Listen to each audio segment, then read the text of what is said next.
அனைத்து சொந்தங்களுக்கும் வணக்கம். இன்னைக்கு நம்ம வீட்டில் ஜவ்வரிசி சேமியா பாயாசம் செய்ய போகிறோம். வாங்க எப்படி செய்யலான்னு பார்க்கலாம். நம்ம சேனலுக்கு போகலாம்.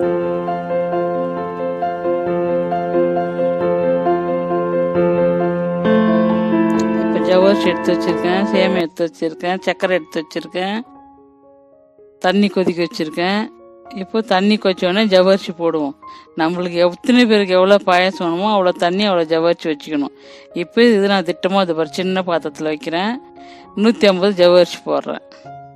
இது நல்லா ஒரு 3/4 பதம் வேகணும். தண்ணி கொதிக்க வச்சு 3/4 பதம் வேகணும்.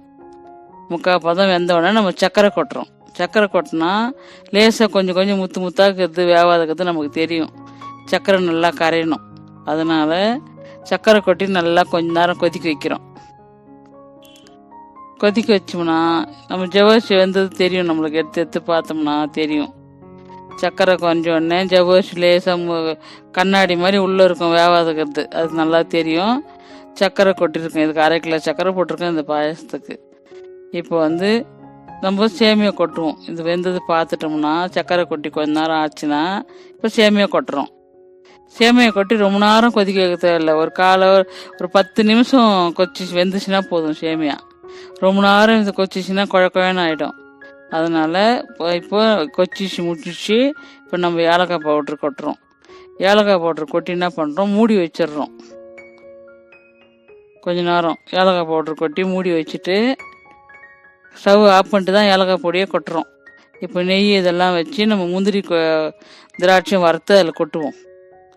கொட்டிட்டு மூடி வச்சிடுறோம். வறுத்துக்கலாம்.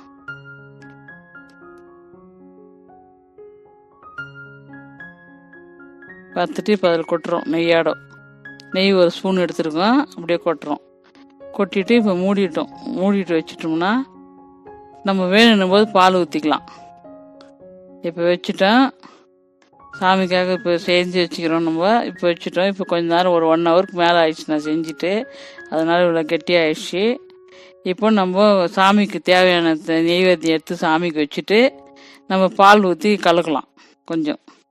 ஏன்னா ரொம்ப டிக்காக இருக்குது. இலையில அப்படி அப்படியே கூட வச்சு சாப்பிட்லாம். இருந்தாலும் சில பேர் கொஞ்சம் தண்ணியாக இருந்தால் தான் பிடிக்கும். அதனால் கொஞ்சம் தண்ணி பால் ஊற்றி நம்ம கலந்துக்கலாம். நம்மளுக்கு எவ்வளோ பால் தேவையோ நம்ம கொதிக்க வச்சு பால் கொஞ்சம் விதமான சூட்டில் கலந்துக்கலாம் ஊற்றி. அதனால தான் சர்க்கரை அதிகமாக போட்டிருக்கேன். ஏற்கனவே நான் அதில் சர்க்கரை அதிகமாக போட்டிருந்தா நம்ம பால் ஊற்றுக்கிறதுக்கு சேர்த்து தான் சர்க்கரை போட்டிருக்கேன்.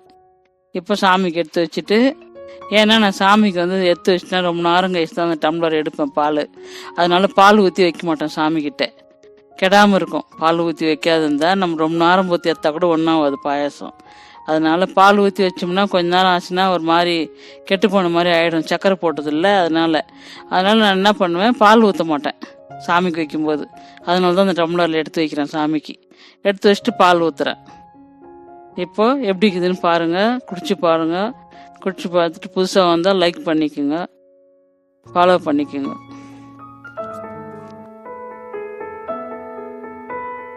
லைக் பண்ணுங்கள், கமெண்ட் பண்ணுங்கள், ஷேர் பண்ணுங்கள். சேனல் கிளிக் பண்ணுங்க, பெல் பட்டன் அழுத்துங்க, சர்ப்ரைஸ் கொடுங்க.